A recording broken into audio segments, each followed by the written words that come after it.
Assalamualaikum warahmatullahi wabarakatuh. Saya Ayu Kartika dari kelas BKIE NPM 191040297. Di sini saya akan menjelaskan pendekatan psikoanalisis yang ditokohi oleh Sigmund Freud. Psikoanalisis Sigmund Freud adalah psikoanalisis yang cabang ilmunya dikembangkan oleh Sigmund Freud dan para pengikutnya sebagai studi fungsi dan perilaku psikologis manusia. Pada mulanya, istilah psikoanalisis ini hanya dipergunakan dalam hubungan dengan Freud saja, sehingga psikoanalisis dan psikoanalisis Freud sama artinya. Bila beberapa pengikut Freud di kemudian hari menyimpang dari ajarannya dan menempuh jalanan sendiri-sendiri, mereka juga meninggalkan istilah psikoanalisis dan memilih suatu nama baru untuk menunjukkan ajaran mereka.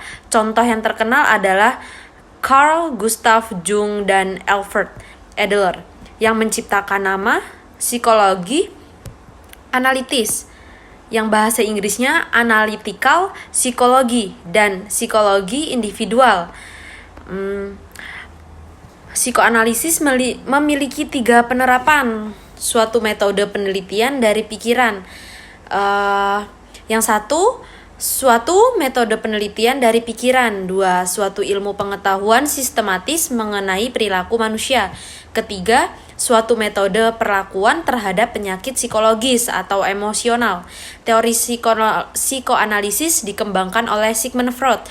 Psikoanalisis dapat dipandang sebagai teknik terapi dan sebagai aliran psikologi. Sebagai aliran psikologi, psikoanalisis banyak berbicara mengenai kepribadian, khususnya dari segi struktur, dinamika, dan perkembangannya. Teori psikoanalisis adalah teori yang berusaha menjelaskan hakikat dan perkembangan kepribadian. Unsur-unsur yang diutamakan dalam teori ini adalah motivasi, emosi, dan aspek-aspek internal lainnya.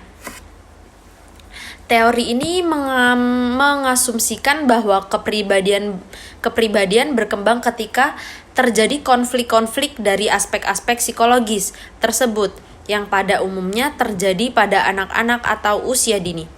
Freud tentang kepribadian manusia didasarkan pada pengalaman dengan pasiennya, tentang mimpinya dan bacaannya yang luas, tentang beragam literatur ilmu pengetahuan dan kemanusiaan.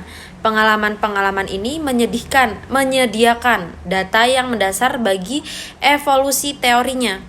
Baginya, teori mengikuti observasi dan konsepnya tentang kepribadian terus mengalami revisi selama 50 tahun terakhir hidupnya.